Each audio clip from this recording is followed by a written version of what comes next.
はい、はじめまして、杵塚あゆみと言います。私はチートラッツ農舎という屋号で、農園をやっています。チートラッツっていう言葉は多分皆さん聞いたことないと思うんですけれど、この静岡県藤枝市の近隣の方言で、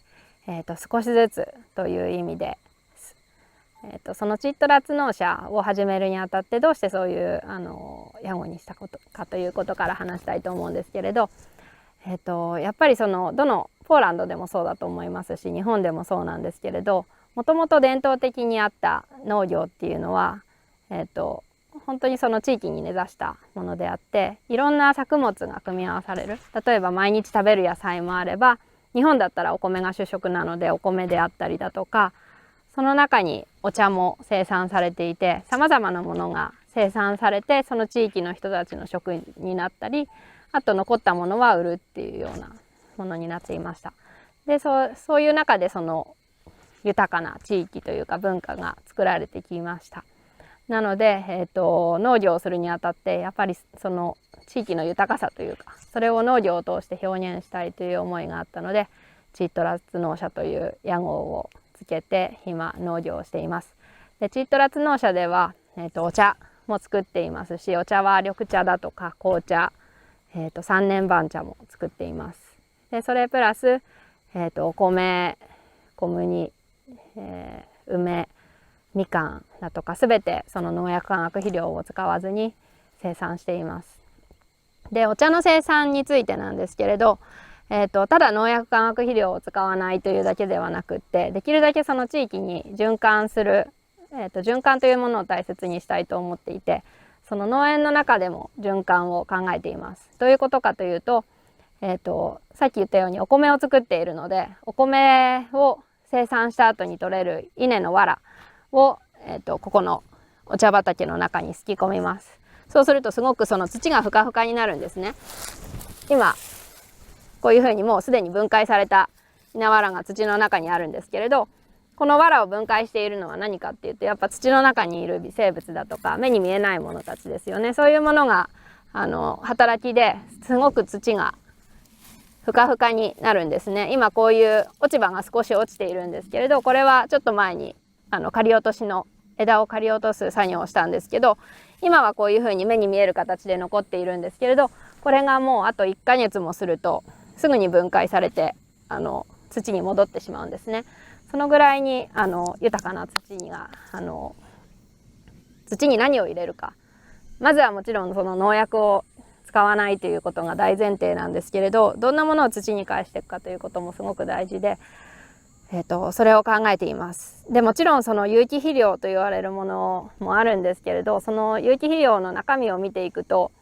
その多くが海外から輸入されてきている菜種ガスであったり大豆ガスであったりだとか肉骨粉であったり、そういうものが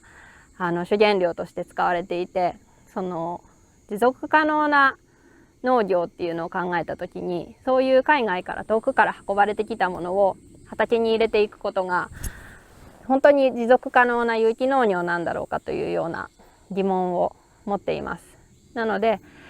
この地域の中でずっと農業を続けていく、持続可能な形で続けていくっていうのはどういうことなんだろうと考えた時に行き着いたのが、やっぱりその地域にあるものを地域の中で消費するということで、その一つがこのお米で作ってる稲わらであったり、あとは小麦を作ってるので麦のわらだったり、大豆を作ってるので大豆の殻、そういったものを土に入れたり、あとはこの地域の中で酒屋さん、酒を作っているところがあるので、お酒の粕だったり醤油蔵があるので、そこで出てくる、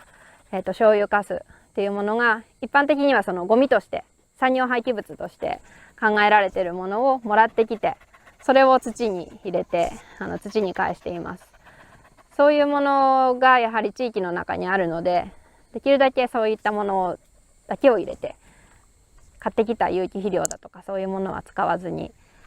土作りをしています。で、この畑自体は、数年前に、から借り受けて作っているところなんですけれど、もともとはこの地域のおじいちゃんおばあちゃんが作っていたんですけれど、高齢で作れなくなってしまって、それでそこを借り受けて作っています。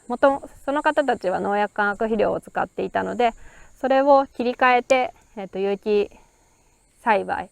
無農薬の栽培にするっていうのがまず一つ最初に取り掛かったことなんですけれど、そこで一番最初にやっぱり大事なのが、いかに土を豊かにしていくかということなんですね。で、その土を豊かにしていくっていう上で微生物が欠かせないんです。で、微生物がいないと、例えばずっと農薬をまき続けていたところに、今言ったような稲わらだとか無二のわらだとか、そういった落ち葉なんかを入れても分解してくれるものがいないんですね。なのでわらなんかを敷き込んでも、わらが1年経っても同じ原型をとどめたまま残っているっていうことがよく他の観光栽培やってるお茶畑なんかでは見るんですけれど、じゃあどうやったらその微生物を増やしていくかっていうのは、一つは時間をかけて農薬を使わないでやっていくことで、時間をかけてゆっくりゆっくり戻ってくるっていうのもあるんですけれど、もう一つは夏前の梅雨の時期に納豆菌だとか、皆さん納豆知ってますかねポーランドでわかるかわからないんですけれど、納豆っていう発酵食品が日本にはあって、その納豆菌、枯れ草菌ですね、その菌を培養して、あとは酵母菌と一緒に培養したものを散布して、ここの茶畑も最初の1年目2年目はやったんですけれど、それを散布することでその菌を増やしてやる、手助けをする。それによってその菌がお茶の葉っぱの表面も守ってくれるのと合わせて、その土の中では有機物を分解するのを手助けしてくれるっていうことも起こっています。なのでその菌も活用したりしています。で、よく無農薬の畑に来たことがない方が一番最初に来てびっくりするのは、虫がほとんどいない、虫がいないではないですね、被害を受けていないということにすごくびっくりされるんですね。特に新茶の時期、新茶は日本では4月の下旬なんですけれど、冬の寒い時期を越えて春に芽吹いた一番最初の時期が4月の下旬の新茶が、お茶にとっては一番最初の収穫なんですけれど、その時期はもうほとんど害虫の被害はないです。で、その後に二番茶という6月の下旬に収穫するお茶はあるんですけれど、新茶はほとんど害虫の被害がなくて、初めて無農薬の畑に来た人たちが驚かれるっていうのは、今までイメージの中では無農薬の畑というと害虫がたくさんいて、葉っぱがボロボロに食い荒らされているだとか、病気が発生しているだとか、そういうのをイメージして来られる方が多いんですけれど、新茶の頃は何も害がないっていうのは驚いて、どうしてなんだっていうことをよく質問されるんですね。で、その答えっていうのは実はこの環境にあって、今この全体が見えないかもしれないですけれど、お茶畑、この藤枝の私のこの畑があるのがだいたい標高が500から600メートルぐらいの山の頂上付近なんですね。で、ここの1枚のお茶畑の周りは全部林というか、林ですね、林だとかに囲まれていて、すぐ隣に畑が隣接しているってわけではないんですね。山の少し離れたところにお茶畑があったりとか、畑が点在しているような場所で、圧倒的多くがその林の中に畑がポツンとあるような状態のところです。で、そこがお茶の栽培にすごく適しているっていうのは、もちろん標高が高いっていうことだったり、山の斜面で日照量が限られるっていうことで、いい芽が薄い繊細な芽が生産されるっていうことだけではなくって、森林があるっていうことだったり、自然林があるっていうことですごく豊かな生態系があるんですね。なのでこのお茶畑の周りにはいろんな生き物、例えばイノシシもいたり、タヌキだとかハクビシンだとかイタチとか、鹿も最近は出てきたり、猿もいるんですけれど、そういう大きな生き物から小さいものだったら小鳥もそうですし、本当にいろんな種類の小鳥がいたり、蛇も出ますし、その蛇がよく茶畑を草取りしてると蛇が出るんですね。で、蛇が何を畑の中でしているのかっていうと、この畑の中にいるさらに小さな生き物、カエルだとか、あとは小鳥が巣を作ってたりもするので、そういったものを食べに来たりだとか、あとは小鳥も割とこういう中に巣を作っているんですね。でそういうようにいろんな本当に生き物、大きい生き物だったり、あとは昆虫もそうですし、いい虫もいれば悪い虫もいる、害虫もいるし、その害虫を食べる虫もいたりで、土の中にもさらにミミズだったりだとか、目に見えるものと見えない微生物のようなものだとか、本当にいろんな生き物がこの畑の中もそうだし、この周りにも住んでいて、そういったものの住処の一部が畑なんですね。でそういった生態系の豊かさがあると何が起こるのかというと、一つのものが大発生するっていうことはないんですね。だからもちろんいろんな畑のお茶に害を与えると言われるような害虫はいるんですけれど、それに加えてその害虫を捕食する天敵と言われるものたちもいます。なのでそこまで農薬を使って、よく農薬を使っている方たちの方がそういった害虫の被害はすごく多く見受けられるんですけれど、それはなぜかというと、農薬を使ってしまうっていうことは、農薬を使った直後は一時的にその害虫が全くいない状態になるんですね。その害虫がいないだけでなくて、他の全ての虫を殺してしまって、だから次に一番最初に戻ってくるのが大概その害虫と呼ばれる虫がとても強い生命力を持っているので、また害虫が戻ってくる。じゃあまた農薬を散布して減らす。でもそうするとその害虫が増えた時にそれを食べてくれる天敵がいないので、また害虫が増えるから農薬をやるっていう、そういう悪い循環になってしまうのがやっぱり農薬を使ってる農業だと思うんですね。で逆に農薬を使わないところでは害虫もいるけれど、それを食べる天敵もいるので、かつて害虫の数を比較した先生が、日本の大学にいて、その方の研究ですと、観光栽培、農薬を使っている栽培の畑では害虫の数がこういうふうに変化していくというんですね。害虫が増えたら農薬をかけるので一時的に減って、でまた増えたから農薬をかけるっていうように、害虫の数の上下がすごく大きい。でも逆にじゃあ無農薬の栽培の畑ではどうかというと、害虫は常にいるんだけれど、それはすごく低いレベルで、ずっとコンスタントに変化はほとんどこういう上下はなく、ずっと底辺にいるというような状態なんですね。でそれからも分かるように、無農薬の畑ですと大きな被害がないっていうのは、やっぱり農薬を使う使わないっていうのが要因ではなくって、いかに畑の中に小さな生態系が存在しているのかということだと思うんですね。生態系の豊かさなので、害虫はいてもそれを捕食する天敵が数を抑え合っていて、こういった畑があります。なので今ちょうどこの、映像を収録しているのが8月の5日なんですけれど、7月の中旬に6月に2番茶という時期のお茶を年2回目の収穫を終わらせて、その後に、このぐらいまでこの古い葉っぱの層があったのを低いところで落として、今見えますかね、この綺麗な新芽が出てきているところなんですね。でこうやって見るようにほとんど害虫の被害がない。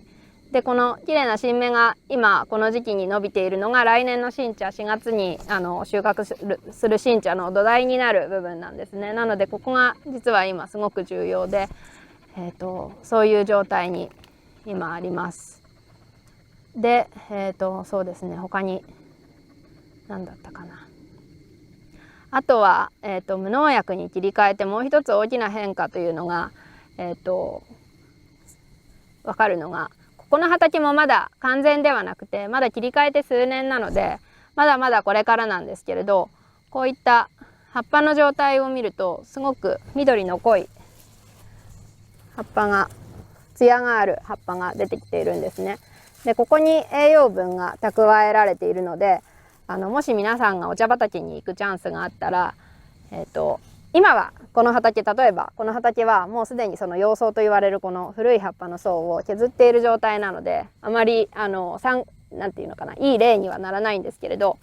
この葉層がどのぐらいの深さあるのか、こうかき分けた時にあるのかっていうのが、そのお茶畑の力というか、畑の状態がすごくよくわかるんですね。なのでその葉層が厚ければ厚ければいいほど、この葉層っていうのはこの古い色の濃い古い葉っぱの層ですね。それを見るとそのお茶園の状態がわかります。なのでこうやってもしガサガサっと見て様子を測ってるような姿をお茶農家が見たら、この人はちょっとお茶のこと分かってるなというようにびっくりされるかもしれないですね。なので是非もしお茶畑に行く機会があったら、まず一つはその畑に入って土の柔らかさ、どの程度足の裏の感触ですごくよくわかります。土がカチコチに硬い、そのアスファルトの上を歩いているように硬い状態だと、まず根が十分に張れない、それだし微生物がいないっていう証拠ですね。逆にその土がふかふかで足がその歩くとズブズブ埋もれるような畑っていうのは、やっぱり土の中に酸素も供給されているし、水分もしっかり保つこともできるので、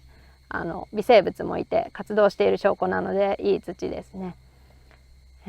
そんなようにお茶作りをやっています。で、害虫との関係でもう一つ面白いっていうのが、新茶の時期はそんな風に害虫の被害はほとんどないんですけれど、新茶を4月の下旬から5月の上旬ぐらいに収穫して、その次にまた新しい芽が伸びてくるんですね。で、6月の中下旬にまた2回目の二番茶と言われる収穫があるんですけれど、実はその時期っていうのはちょうど日本だと梅雨という雨季のような雨が多い時期になるんですね。雨の多い時期というかその手前にはなるんですけど、気温も上がってきて湿度も上がってくるので、害虫がとても多く発生しやすくなってくる時期なんです。で、それでその時期にちょうど雲花という小さな害虫が、今出るかな、今少しこうやって葉っぱを揺すると飛ぶんですけれど、そういった雲花という虫がこういう新芽のところについて新芽の液を吸ってしまうんですね。そういう害虫がちょうどその6月ぐらいから気温と湿度が上がってくると出てくるんですけれど、特に無農薬は農薬を散布していないので、その雲花の発生が特に多いです。で、それが出ると芽の液を吸ってしまうので、芽がスッと伸びないんですね。で、逆にその縮れたようなちょっと小さな芽にはなるんですけれど、でも実はそれは発酵茶を作る、紅茶だったりウーロン茶を作る産地では実はすごく重宝されていて、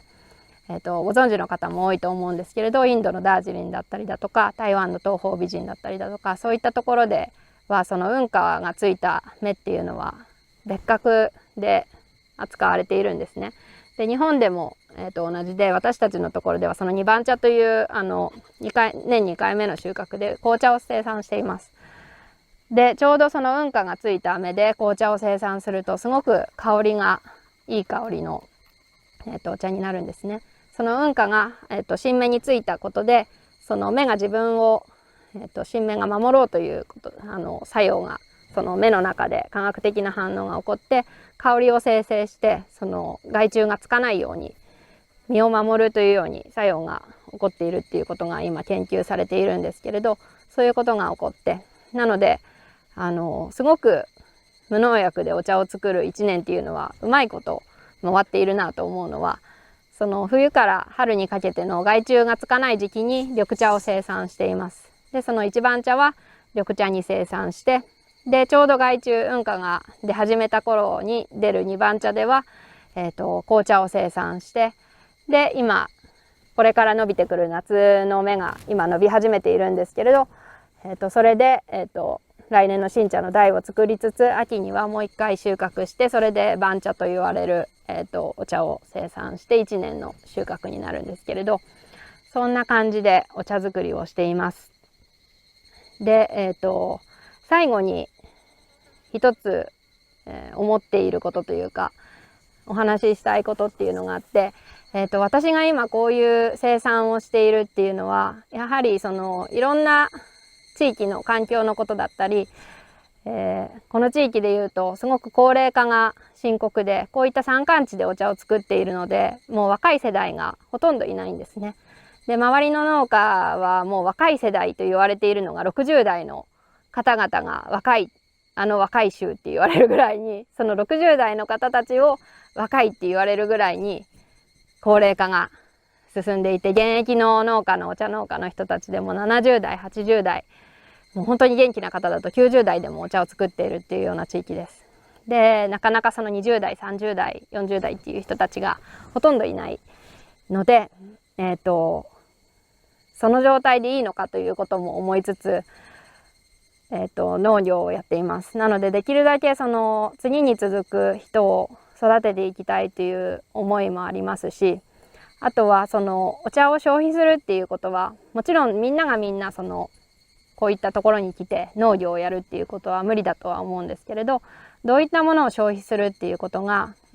をまずぜひ考えてもらいたいことですね。その消費するっていうことがやはりその生産を支えることでもあり、その地域を守っていくということでもあります。でなかなかそのポーランドから日本っていうととても距離が遠くて、でしかも言葉の壁があってわからないことも多かったりっていうことはあると思うんですけれど、今回こういった形で、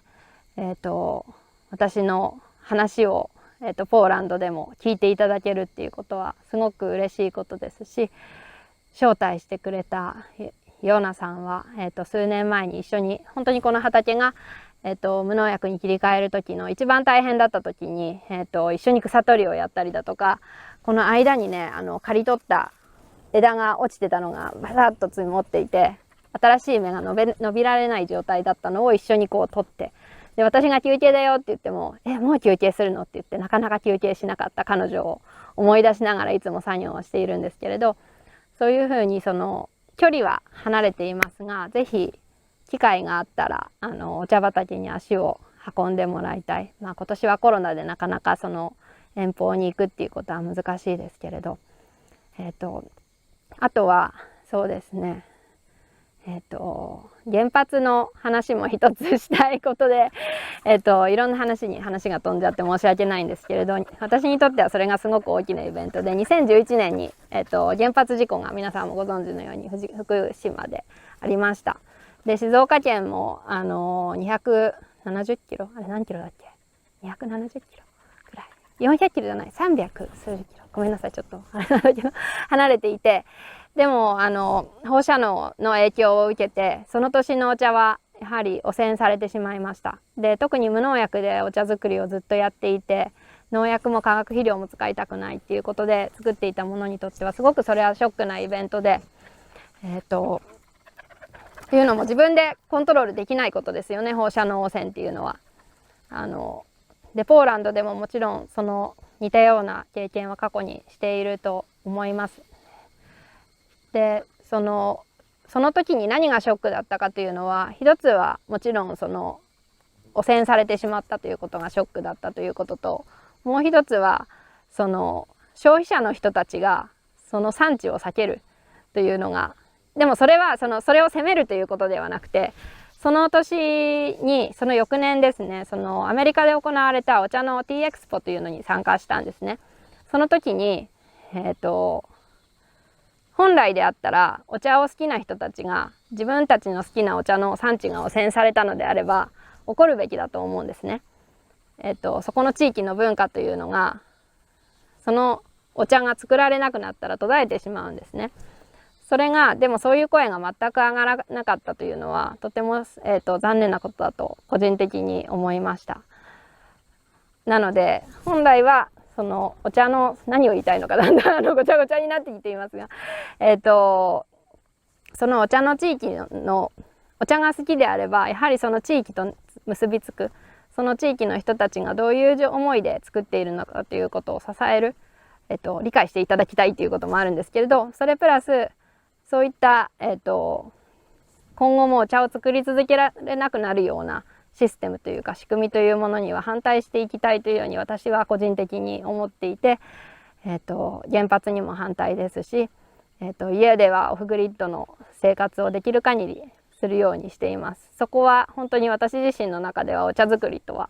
しっかり結びついているところで、ぜひ皆さんにもお茶好きであればこそ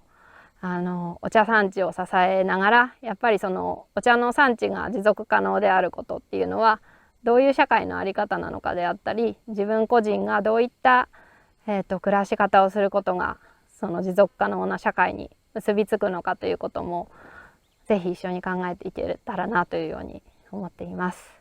ありがとうございました。